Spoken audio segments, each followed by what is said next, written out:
Hey friends, this is Sean from Draft Therapy. I have John here from Sommbeer.com, and we're at the Michigan Summer Beer Fest in Ypsilanti. And what we're gonna do is do a little joint venture here. We're gonna do our top five beers of the 2019 Summer Beer Fest. I'll let John go first because I'm gonna have to refer to some notes. John, go ahead. So the first beer I had that I was super impressed with was the bourbon barrel-aged peated beer Scotch ale from Shorts. I think it was called Jackhammer. For me, that was kind of the main thing that was really driving me here, just because I love the idea of putting peated beer in practice, and I can't think of a time it's been done before. So that beer really blew me away and kind of was super impressive to me. All right, so my number 5 beer of the Michigan Beer Summer Beer Festival is Girl in a T-Shirt from Open Road Brewing. It's their 3rd anniversary beer. They do every anniversary they do a different style beer. This is a Brut IPA. It's 8.5%. It was really nice and grapefruit. It had a lot of citrus notes. Not too dry on the finish on the Brut side, but it was in between, being a little bit too dry and not too dry. So it was a good kind of middle point. I thought they did a really good job with that one. I agree with you. So I only had a sip or two of that, but I really enjoyed what I did try of it. So mine aren't really in order, but the next beer that I would put in my top 5 would be the White Chocolate Blonde that was done by Grand Armory Brewery. Not usually really a blonde beer fan, but this beer just totally exuded white chocolate as soon as you got a nose on it. It was super creamy and super easy to drink, a really rich and yet somehow refreshing beer at the same time without beat you over the head with ABV. Really enjoyed it. I've been really impressed with any of the beer that has been cranked out by Grand Armory, and they lived up to their reputation that they've been earning. That was like 5%, right? So it wasn't super crazy. Right around there? Yeah. 5, 6, something like that. So it was a super easy to drink beer, but not something that's going to make you... At a beer fest, it's not going to make you lose your mind. Right. So my number 4 is De Perito from the Hops Brewing Company out of Walker, Michigan. It's a Mexican lager with lime added. We kind of had this discussion about Mexican lagers, and sometimes they're either over-fruited, over-limed, a little bit too much citrus up front. That one seemed like it had enough of a lime bite to it, but it wasn't overpowering. You got a lot of that nice kind of cerveza kind of taste, but the lime was in there. It kind of just added to it. It wasn't overpowering. It was just subtle enough that you got the lager flavor, you got the light flavor. In this kind of summer heat, it's been really nice, and it added that lime flavor in there. It just kind of was like the icing on the cake. So it was probably one of the top Mexican lagers, or lagers basically in general, that I had today. I can agree with that. That was a fantastic beer, and it actually makes me want to take a trip over to Grand Rapids just to see what else they have going on there. And I love the extra touch of having the chili pepper flakes, or the option to do a Michelito with it if you wanted to. So yeah, very cool. You can kind of play it up however you like. If you like it to be a little bit more spicy, you can do that, or maybe not so spicy, you can just have a plain. I had a plain. I'm not really big into spicy beer, but I could see somebody being into spicy beer and that being something that, What's up, Mike? We got a special guest. We have Mike from M4 Distributing. Hi. How you doing? Everybody. Howdy. Hopefully we pick you up on the mics. I can just lean in and go like this. You could just get super close. Yeah, which would be a little bit awkward. So for you guys, I'm fine with it. Yeah. It's all right with me. We're going over our top 5 beers that we've had so far at Beer Fest this year. From Batch, there's a beer called Underbeer, which is actually a beer that has a collaboration with Casimir Club, which is a non-alcoholic soda maker that we work with in Detroit. And it's an Underberg-inspired beer, an Underberg-inspired sour beer. So if you like bitters, it's great. It's sour, dry. It's kind of funky. It's great. Allison's Cocoa Waves was great. Coconut Imperial Stout was fantastic. I really liked from Draft Table. I'm a pro Pils boy till die. So that's my next pick. Yeah. So that might be my all-around go-to beer for pretty much any occasion. So. Yeah. For Brew Detroit, right now I'm drinking the Yumtown, which is a cherry lime lager, which for summer beers you can't go wrong with it. From speciation, anything from them is going to be great. City Built's got a beer called Monroe Cobbler that's just phenomenal, which in my opinion, it's on par with some of the best fruited kettle sours that anyone's made in the state in a while. So it's good. Is that using the Monroe Street as a base? Yeah. So they have a series of beers. They do like Monroe Cobbler. They did Snow on Monroe, which is the first one. They did Monroe Beach. So basically, it's a series of beers that they're doing, rolling through the seasons and different fruits. So it's great. Yeah. So Monroe Cobbler actually Made its debut at the fest yesterday. Oh, nice. And then hopefully we'll be getting some kegs and cans out in the market probably next couple weeks. Cool. So I'll be looking forward to that. yeah, cool. So sorry to hijack, but I didn't tell you about all my favorite beers because why not? Hey, and then that works for us. The raspberry beer from Ascension, I can't think of the name of it right now, is really nice too. And then my other good standby is River's Edge. Just Kolsch is just killer, clean, phenomenal beer, man. It's perfect for this kind of weather. Yeah. It's a little steamy today, steamy and windy, but Kind of it's stalled by thunder because 2 of my 5 are beers that you took. Because I was gonna say the Pro Pills and the Yumtown too. So. yeah. Well, that's what I do, man. It's fair. I'm just helping you out. I'm helping okay with it. jog your memory. So good. Well, I'm happy you guys are enjoying, man. Thank you, man. So thanks I'm for gonna get it back. So Thanks for stopping by. yeah, we'll see you guys in a bit. All right. I didn't even know you were up here. I just come in to see you was up here, so it's perfect. So my number 3 is it's Drafting Table's Mean Vanilla Bean. This is the second time I've had it. I had it at the Fall Beer Fest, but it was the rye variant. That was like, for me, at the Fall Beer Fest, it was the number 1 beer I had. I thought that the vanilla bean really kind of added this nice sweetness to that stout, to that chocolatey kind of taste you get with the stout. Last, in the fall, the rye added that kind of biting, kind of spicy They flavor. have the maple in it this year right now too, and it Right. just brings out all the richness and all the creaminess of it, and Yeah. it's out of a Weller barrel, so you know it's going to be good. Right, and- you get all those differentiations of flavors. They all come through really individually, and that's what I like. When I try a stout that says it has, different kind of flavors in it, I like when you can kind of pick out the different flavors. They don't just all kind of melt together. They're all different, distinct flavors. So that is my number 3, bourbon barrel aged maple mean vanilla bean from Drafting Table. My number 3 is also from Drafting Table, and this is my homer pick because this is my all-around favorite beer that I go to any day of the week. It's their Pro Pils, which is a Centennial hop German-style Pilsner. It's a remarkably refreshing beer. It's about roughly 5% or so as far as the ABV on it. And it's the kind of beer that you can drink every day without question. It goes with basically anything. And it's just one of those beers that when you look at it and drink it, you say, this is just a damn good beer. So it's one of those beers that I have a soft spot for, but even going through a place that has literally thousands of beers on tap, I still find myself going back and looking for this beer and wanting to kind of cleanse the palate with it as much as I possibly can.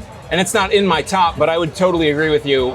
Meeting up with John to kind of put this collaboration together, we met at Drafting Table a few times, and the Pro Pils was one where it's like, I've had it a couple times, and it's always consistently really good. It's always really refreshing. It kind of, for me, it really opened up like thinking more about a Pilsner, a lager style beer, and saying like, okay, this isn't just, when you think of a lager or Pilsner, sometimes you think of those macro styles, but this one has those nuances that are just a little different, that just kind of like gives you, like you said, a more of like a palate cleanser, a little bit more of a refreshing taste. And I think, I think that Drafting Table's just, they're cleaning up with the Pro Pils. Yep. So my number 2 pick, we're in the Ascension bus. No bias, no influence on that, but my number 2 pick is their peanut butter Gorilla Juice. They put out Gorilla Juice. They have Gorilla Juice Day or Gorilla Day once a year, where they just they do these different variants on this really strong stout that they do. This is the peanut butter variant. I believe it's like the second time they've done it. This isn't bourbon barrel aged, but the Gorilla Juice on its own is like 16%. And this is my number 2 pick, Ascension out of Novi. If you're not, if you've watched the channel for any length of time, I'm a real big fan of what Ascension does. I think they do a great job. They mix it up. They always have something new on draft when you visit. So I would say my number 2 goes to peanut butter Gorilla Juice from Ascension. Again, I think it's like 13%, and that's my number 2. So my number 2 would probably be I went out of order. My next beer on my top 5 would be the Yumtown Lager from Brew Detroit. I love everything that Brew Detroit does. I love the fact that they're right down in Corktown. It's an awesome spot, and I love seeing the revitalization of Detroit. Really, really fantastic and cool people run that brewery, and they do a great job of everything that they do. I've actually been kind of putting off trying this beer because I'm such a fan of Cerveza del Rey, which is another fantastic beer that's here. But this beer just totally pops with a really nice freshness without overpowering you on tartness with their cherry. It's just a lager with cherry flavor in it, and it is perfect for a hot summer day like this where you're out in the sun all day. It's a lighter beer that is going to just kind of refresh you and kind of make you feel like you're out in the sun and having fun at the middle of a beer fest. And it's one that I would highly recommend and look forward to buying again the next time that I hit up the local bottle shop.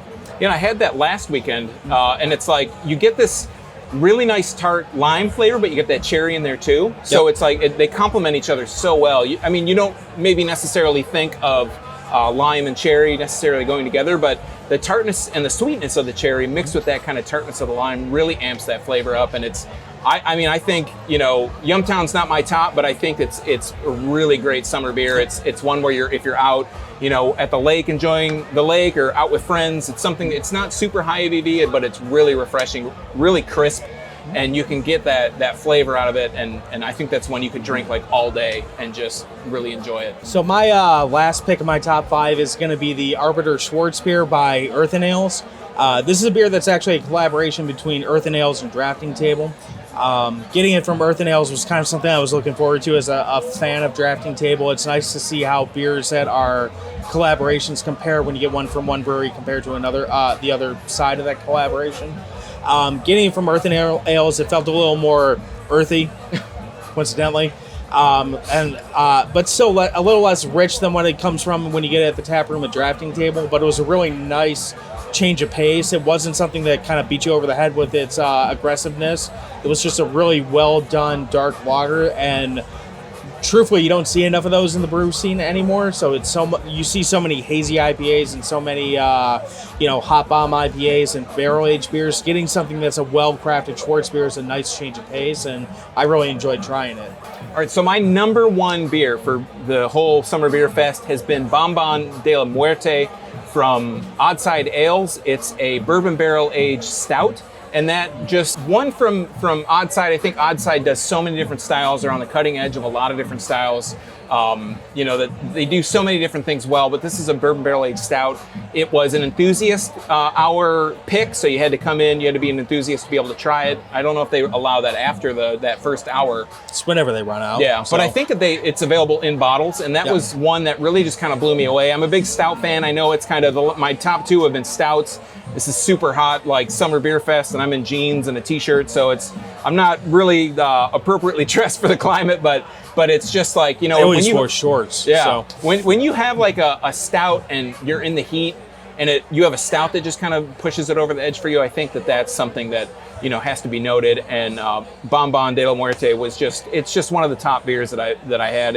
It had all these different flavors. It was really nice and sweet on the upfront.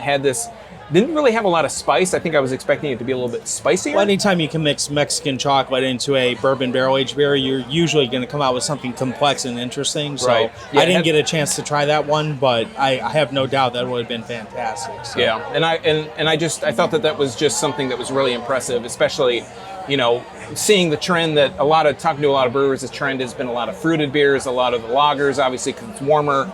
I was just really impressed that something like a stout like that could really just kind of push it over the edge for me. I want to give it an honorable mention because it's a beer that I love, but it's a beer that's been represented last year as well, and it got a lot of publicity. I really love the beer. A girl named Egypt from Arbor Brewing Company. Full disclosure, I'm not a big hoppy guy. Like, I don't do a whole lot of IPAs, but this beer is something unique and different.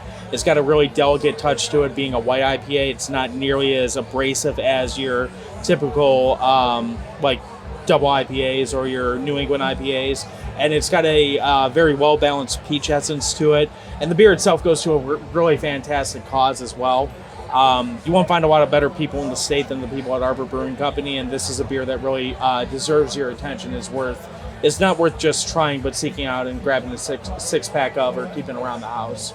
And I had that last year, and when they first released it, I thought it was really well done. Yeah. It's really nice, kind of like you said, a white IPA. It's not super in your face hoppy-wise, but it has a nice flavor to it, and it's, you know, sometimes, like you said, you can kind of get beaten over the head by hops and all that stuff, but it was really, it doesn't encroach into New England style territory. It's still an IPA, a nice traditional IPA, but it's got enough flavor to kind of carry it through and not being like super in your face. My honorable mention is going to be Coconut Ways. It was available at Ellison. It's a 13% stout, imperial stout. With toasted coconut, so it's really kind of high up there. But it had a really strong coconut flavor. So if you're not a coconut fan, I would say stay away from it. It's insanely intensely coconut. Yeah, but it doesn't get into like the suntan lotion kind of coconut territory that some coconut beers can go into. It also doesn't hit the abrasive bourbon barrel like a No Rules or like a Vietnamese porter does, where it's just totally overtaking everything in the glass with coconut. Yeah, and it's almost like it's like No Rules if you took out the bourbon kind of element and that spiciness that kind of absolutely. No Rules has on the back end. So if you're not a big spicy or a spicy stout kind of person, it might be the beer for you to try. So this has been the Sommbeer.com and the DraftTherapy.com top 5 of the Michigan Summer Beer Fest in Ypsilanti 2019. Thanks for watching, and until next time, drink craft beer, support your local breweries, which was what we were doing. And until next time, don't forget to treat yourself to a little draft therapy. Thanks for watching. Cheers. Cheers.